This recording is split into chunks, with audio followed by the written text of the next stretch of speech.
২রা জুন বর্তমান অন্তর্বর্তী সরকার বাজেট ঘোষণা করবেন, যা অন্তর্বর্তী সরকারের প্রথম বাজেট। আর এ বাজেট নিয়ে প্রধান উপদেষ্টা ড ইউনূসের কাছে বিরাট প্রত্যাশা জনগণের। আর এমন সময় অন্তর্বর্তী সরকার বাজেটটি ঘোষণা করতে যাচ্ছে যখন জিনিসপত্রের লাগামহীন দামে জীবন প্রায় অতিষ্ঠ। মানুষ আয়ের সঙ্গে ব্যয়ের হিসাব মেলাতে প্রতিদিনই হিমশিম খাচ্ছে। অথচ এই কঠিন সময়ে সাধারণ মানুষ নিত্য ব্যবহার করে এমন সব জিনিসপত্রে শুল্ক বাড়ানোর প্রস্তাব করা হয়েছে। বিশ্লেষকরা জানান, উচ্চ মূল্যস্ফীতির সময়ে নতুন করে শুল্ক বাড়ানো হলে আরেক দফা দাম বাড়তে পারে। এতে মানুষের জীবনযাপনের ব্যয়ও বাড়বে। অর্থ উপদেষ্টা সালাউদ্দিন আহমেদ ২রা জুন বেতার ও টেলিভিশনে জাতির উদ্দেশ্যে ভাষণের মাধ্যমে এই বাজেট ঘোষণা করবেন। সম্প্রতি অর্থ উপদেষ্টার কাছে শুল্ক সংক্রান্ত পরিবর্তনগুলো অনুমোদনের জন্য সারসংক্ষেপ আকারে পাঠিয়েছে জাতীয় রাজস্ব বোর্ড। তবে এবারে বাজেটে শুল্ক করে বড় ধরনের পরিবর্তন আসছে। আমদানি শুল্ক স্তরে যেমন পুনর্বিন্যাস করা হয়েছে, তেমনি সম্পূরক শুল্কেও পরিবর্তন আসছে। অনেক পণ্যে নতুন করে শুল্ক বসতে পারে, আবার কিছু পণ্যে শুল্ক কমানো হতে পারে। স্থানীয় শিল্পকে সুরক্ষা দিতেই এমন উদ্যোগ থাকছে আগামী ২০২৫-২৬ অর্থবছরের বাজেটে। অর্থ মন্ত্রণালয় বলছে, ২০২৫-২৬ অর্থ বছরের বাজেটের সম্ভাব্য আকার ধরা হচ্ছে ৭,৯০,০০০ কোটি টাকা, যা চলতি অর্থ বছরের তুলনায় প্রায় ৭,০০০ কোটি টাকা কম। উচ্চাভিলাষী পরিকল্পনার পরিবর্তে এবার বাস্তবমুখী বাজেটে গুরুত্ব দেওয়া হচ্ছে মূল্যস্ফীতি নিয়ন্ত্রণ ও মানুষের জীবনমান উন্নয়নে। নতুন বাজেটে বাজেট ঘাটতি ধরা হচ্ছে প্রায় ২,২৬,০০০ কোটি টাকা। এর মধ্যে অর্ধেকের বেশি অর্থ বিদেশি উৎস থেকে এবং বাকি অংশ ব্যাংক ও সঞ্চয়পত্র থেকে ঋণ করে মেটানোর পরিকল্পনা রয়েছে। এবারের বাজেটে অগ্রাধিকার পাবে খাদ্য নিরাপত্তা, মূল্যস্ফীতি নিয়ন্ত্রণ এবং আর্থসামাজিক উন্নয়ন। গুরুত্ব পাবে পিছিয়ে পড়া জনগোষ্ঠীর স্বার্থ।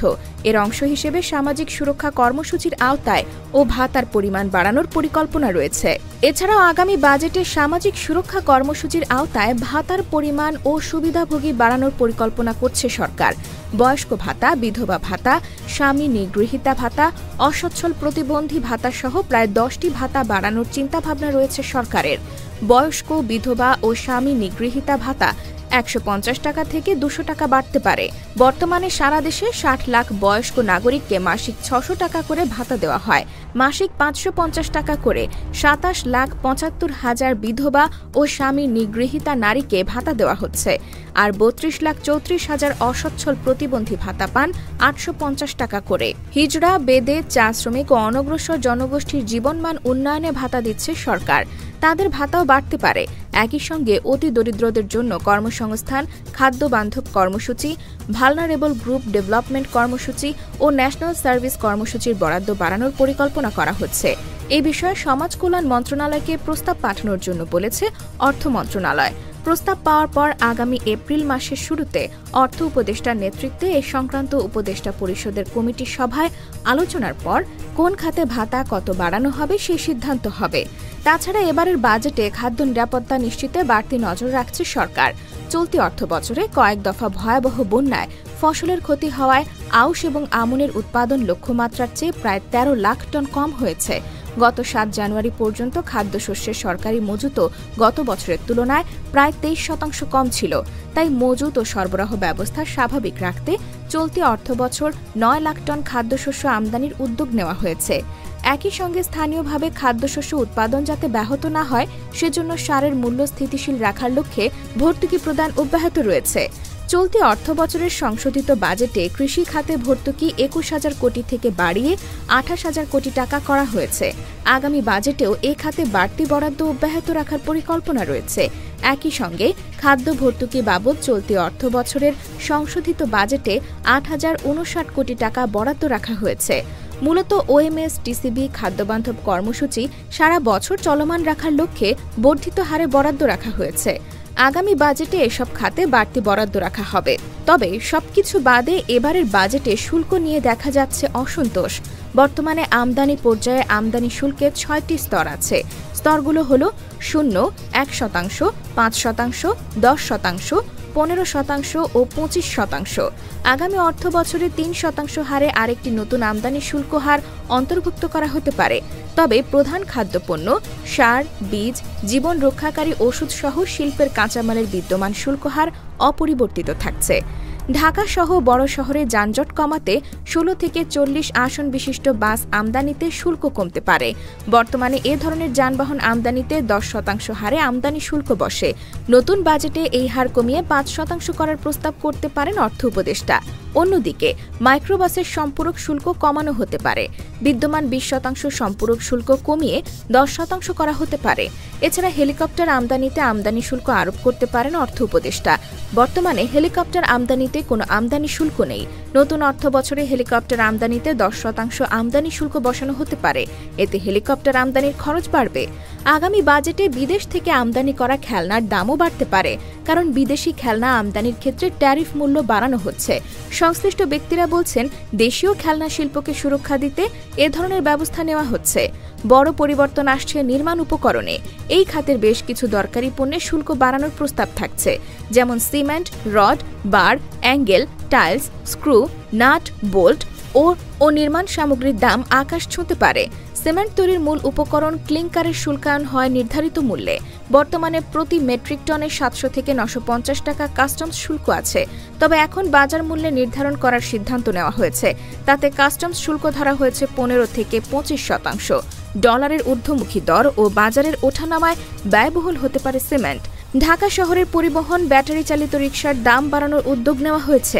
এই রিকশায় ১২০০ ওয়াটের ডিসি মোটরের কাস্টমস শুল্ক ১% থেকে ১৫% করা হচ্ছে। তামাক বীজে আগে ০% কাস্টমস শুল্ক থাকলেও এখন তা ২৫% করা হচ্ছে। সয়াবিন মিলের কাস্টমস শুল্ক ০ থেকে ৫% করা হচ্ছে। এই পণ্যগুলোর দাম বাড়লে ব্যয় বাড়বে সাধারণ মানুষের। বাজেটে কিছু পণ্যের শুল্ক কর কমানোর প্রস্তাব করা হয়েছে, কিন্তু এর নেতিবাচক দিকও রয়েছে। যেমন এসব পণ্যের বেশি আমদানি হলে স্থানীয় শিল্পের মাধ্যমে উৎপাদিত এসব পণ্য আবার অসম প্রতিযোগিতার মুখে পড়তে পারে বলে মনে করছে সংশ্লিষ্টরা। PVC pipe, copper wire, motor শিল্প, ব্যাটারি শিল্প, লিফটম, এলইডি বাতি, rice brand oil, tyre tube দেশে উৎপাদন করা হয়। পিভিসি পাইপ দেশে উৎপাদন করা হলেও এর উপকরণ আমদানি করতে হয়। এবার উপকরণের আমদানি শুল্ক ২৫% থেকে কমিয়ে ১৫% করা হচ্ছে। এই পদক্ষেপ কপার ওয়্যারেও। এই পণ্যের উপকরণ আমদানিতে কাস্টমস শুল্ক ১৫% থেকে কমিয়ে ৫% করার উদ্যোগ নেওয়া হচ্ছে। এলইডি আমদানিতে কাস্টমস শুল্ক ১৫% থেকে ২৫% করা হচ্ছে। দেশে ভোজ্য তেলের সরবরাহ ও মূল্য স্থিতিশীল রাখতে রাইস ব্র্যান্ড অয়েল রপ্তানিতে ২৫% রপ্তানি শুল্ক আরোপ করা হচ্ছে। টায়ার টিউব খাতেও থাকছে সুরক্ষা। এছাড়া শুল্ক ফাঁকি রোধে কিছু পণ্যের শুল্ক হার বাড়ানোর প্রস্তাব করা হয়েছে। এতে ফাঁকি রোধ করা গেলেও ওইসব পণ্যের দামও বাড়বে স্থানীয় বাজারে। দেশে উৎপাদিত কৃষি পণ্যের ন্যায্য দাম ও নিরবচ্ছিন্ন সরবরাহ নিশ্চিতে কৃষি প্রধান এলাকায় কোল্ড স্টোরেজ দরকার। তবে উৎপাদনমুখী শিল্প না হওয়ায় রেয়াতি সুবিধায় আমদানি করতে পারছেন না এ খাতের উদ্যোক্তারা। এবার কোল্ড স্টোরেজের যন্ত্রপাতি ১% কাস্টমস শুল্ক দিয়ে আমদানি করতে পারবেন উদ্যোক্তারা। বাজেটে কিছু পণ্যের শুল্ক কমানোর প্রস্তাব থাকছে। চিনির প্রতি মেট্রিক টনে শুল্কায়ন মূল্য ৫০০ টাকা কমতে পারে বাটার, লবণ, কম ফ্যাটযুক্ত সয়াবিন তেল, বিদেশি জুস, জ্বালানি তেল, ইনসুলিনের প্যাকিং উপকরণ, পশুখাদ্যের দাম। এছাড়া চুনাপাথর, দেশীয় কাগজ, কালি, সিরিজ কাগজ, নিউজ প্রিন্ট, ১৬ থেকে ৪০ আসনের বাস, ১০ থেকে ১৫ আসনের মাইক্রোবাস, ইস্পাত শিল্পের কাঁচামাল, duplex board, art paper, art card ও ক্রাফট লাইনার পেপার, পরিবেশ বান্ধব ফ্রুট ব্যাগ, ব্রেক প্যাড ও ক্রিকেট ব্যাটের শুল্ক কমিয়ে দাম কমানোর পরিকল্পনা সরকারের। সব মিলিয়ে এবারের বাজেট কতটা জনমুখী হবে তা জনগণই বলবে। তবে বিশ্লেষকদের একাংশের ধারণা, এবারের বাজেট দিয়ে অন্তর্বর্তী সরকার অনেকটা জনমনে আস্থা পেতে পারেন। আবার বিপরীতে অনেক বিশ্লেষকদের মতে এবারের বাজেটে সাধারণ মানুষদের জন্য কিছুটা অসুবিধা তৈরি করতে পারে। তবে সবকিছু ছেড়ে এখন সকলের চোখ নতুন সরকারের নতুন বাজেটের দিকে।